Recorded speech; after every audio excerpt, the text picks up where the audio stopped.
Sunday, but I guess there was no other time where. It's all right. You're not interrupting the Lions, though. We got hours to go before that. No, I know. I wouldn't have interrupted them myself. You guys would have gone without interviews. Can I get a moment to unpack this for a second? I'm confident I'm not patronizing you when I talk about your evolution, old school, new school, but if we can go back from Elite Eight to this Champions Classic, that's 6 months. What's different about you now this time of year compared to any other year, small or different, or small or big, if anything at all? I think I've gradually, hopefully defied time, I am more energized. I think I know some of the reasons. I think there's things that are here that are better. I think there's things I got off my plate that are better.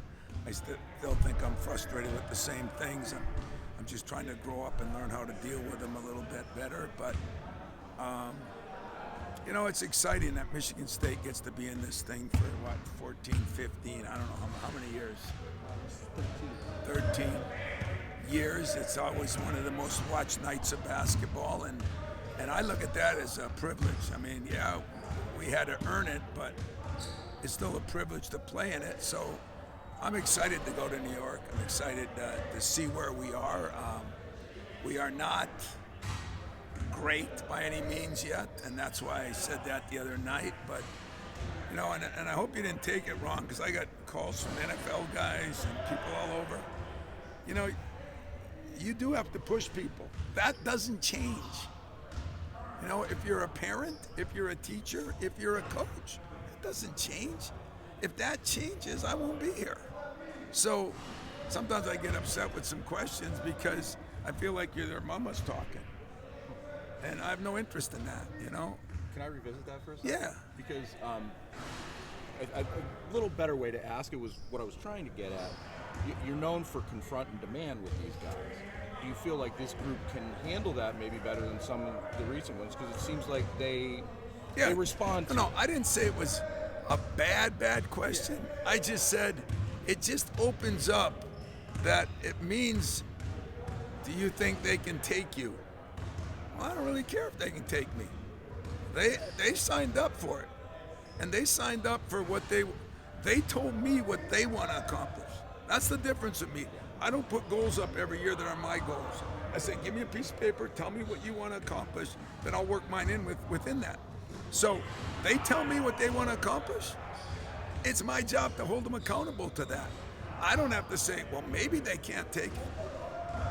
Then don't say it. So they say what they want, and listen, even media guys saw the difference in the first half and the second half. With the energy, not the skill, the energy. That's unexcusable for me and my captains. If somebody can't take that, the good news is before we're done, the NCAA will probably let you transfer on Friday and play somewhere else on Monday. So do it. But it just rubs me the wrong way because we're getting to be such a soft society and soft that, and you guys add to it. You guys know what's right and wrong. You just don't write it. You're scared to write it. I mean, it's not a big deal. I mean, these guys, compared to the guys that I used to coach, they can take it. If mommies could take it, and agents could take it, and runners can take it, they can take every much the same because they're human beings, and human beings are meant to be pushed. And if they aren't meant to be pushed, I wouldn't have a job. I mean, that's why you have a job, is to try to push people and make them into what they want to be. And so I wasn't mad about it. I'm mad at our society because I think our society is soft. And, but I do we've had two of the best practices I've had in 2 years. What will that mean? I don't know. But they got after it. And by the way, they took it. And by the way, they gave some of it. So that puts me in a good mood too. To be honest with you, what that'll mean on game night, are we going to make any shots? That's still a problem. Sooner or later, you got to make shots. But boy, the effort these 2 days, I'll be shocked if we don't play well. Whether that's enough.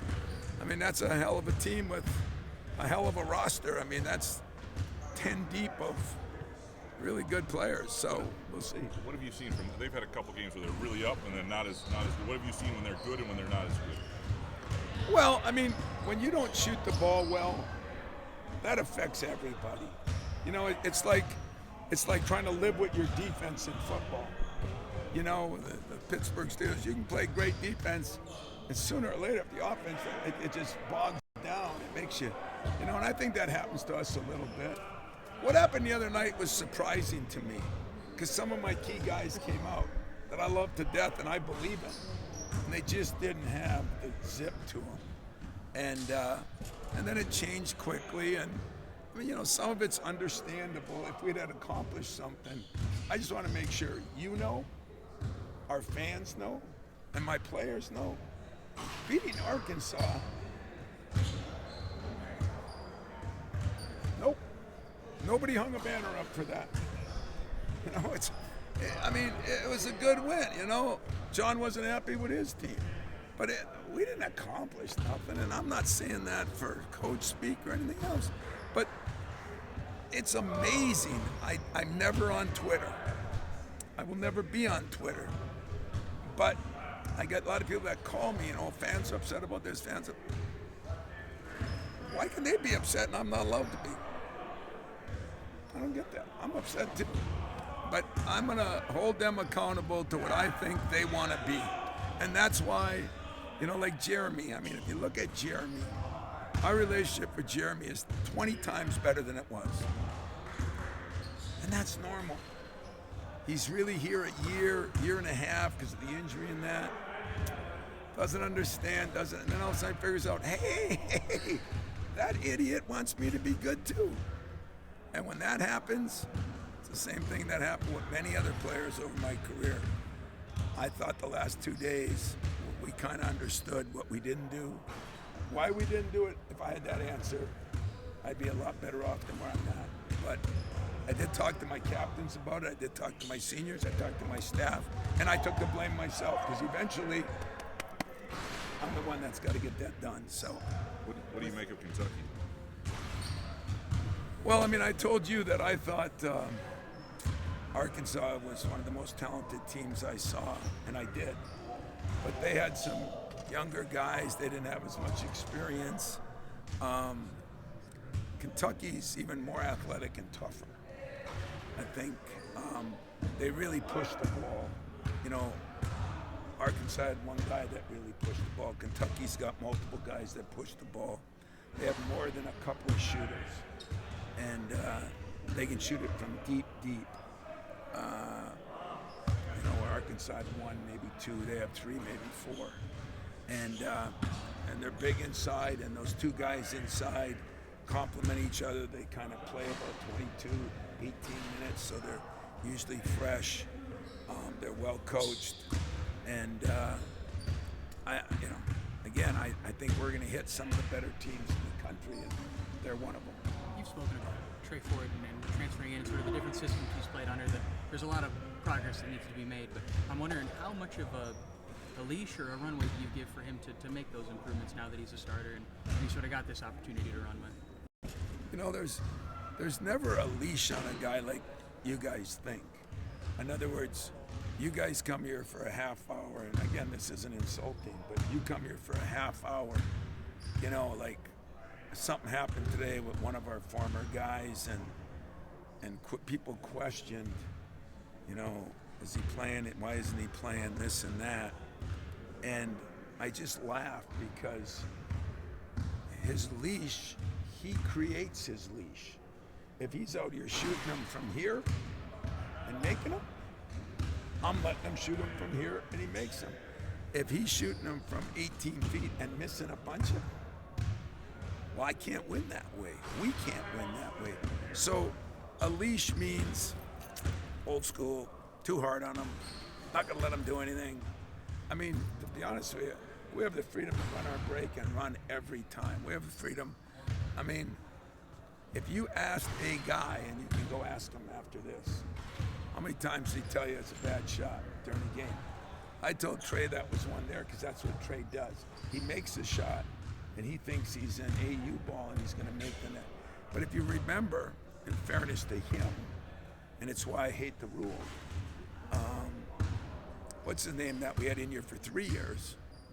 Tyson. His first year, he averaged 8 points a game. He didn't do that much, and this and that. It's hard on him, and he's been the 5 different systems, or 4. So that makes it really hard on him. But it's not my fault, we got stuck a little bit. I mean, you got to remember this. Jace is gone. It's nobody's fault, but it was a surprise. Trey is gone.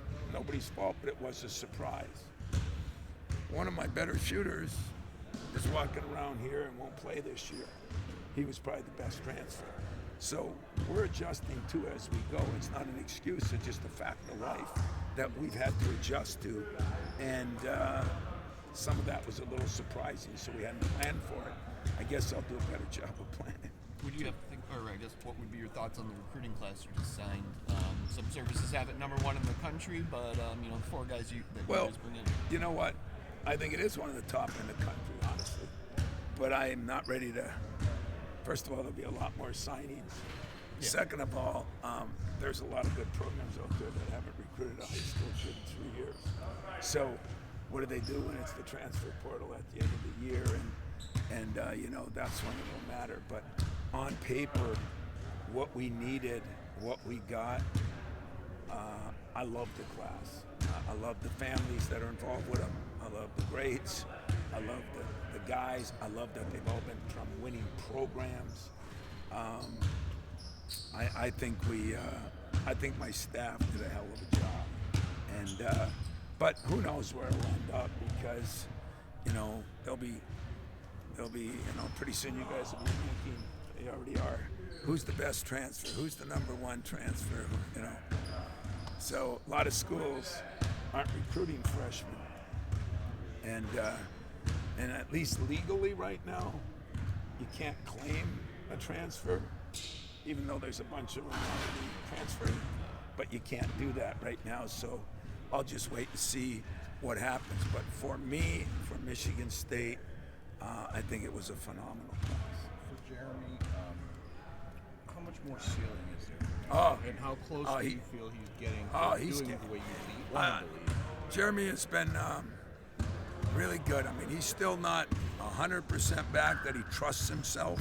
I mean, he trusts his own leg, but so much better. So he doesn't get as frustrated, and he's been really good. And I think he's running the team. I think he's playing with a confidence. I think his shot, he's feeling better and better about his shot, which I think just gives him more freedom to do more things. So that's been a big plus, because when the head goes, the body goes. When the head dies, the body dies. So I think Jeremy, is maybe improved as much as anybody right now. That's one thing with him too. When you've got these big non-conference games, I mean, this is the one area where he does have 3 years of experience in some of that. He has some of it. I mean, he knows what it's like. I mean, his freshman year, he played a little bit of one. Then he got hurt. And, he lost half of his sophomore year just because he didn't get that summer, But I'm not making excuses. You couldn't do most people couldn't do what he's done. Now, I don't give him credit for it either, because I don't have time to give him credit for it. But I do, every once in a while, I say, wow, I feel better going in there now, don't you? And even he doesn't realize it. And that's normal. So I know this, he's not afraid of the moment. He's my one guy that he's not, and he'll be excited the night before the game, where I think everybody will be excited, but some guys will be a little more nervous, but he will be excited, I promise. I wanted to ask you about that, like the timely, it seemed like that second half when guys maybe weren't given all that energy, he was out there and made a few timely shots, sort of sparked some runs in there. Is that not to call it a skill, but is that a trait some guys have, that you either have it or you don't? I do compare him to Mateen a lot. Why wouldn't I? They're similar bodies, similar things in a lot of ways. And as you know, Mateen wasn't a great shooter. He just made timely shots. And I don't look at the 3 in a row that he made. I mean, I think we would have won the game without it. But I think it was good for him, good for the other players to see that. And he's maintained that in practice. He hasn't gone out now and I'm going to become a 3-point shooter. But I just see the confidence in himself, like I said, I'm really, I'm actually proud of him for what he's doing, and it always takes me a while to get to that point because I'm so critical of that position, because that position is so critical to our success. And I think the better he gets, the more successful we're going to get. Do you have much of a relationship with Pope, their coach? Do you You know know, him much? Or? I don't know him that well. I mean, I know him a little bit. I did a clinic with him and that last spring. But I think he's a good coach, no doubt about it. But had success at BYU. But I remember more as a player. And but I think he's done a good job. He's got some talent there now. I mean, he's got some talent. Anything else? Appreciate it. Awesome. Thanks. Thank you. Okay, now recorder's off.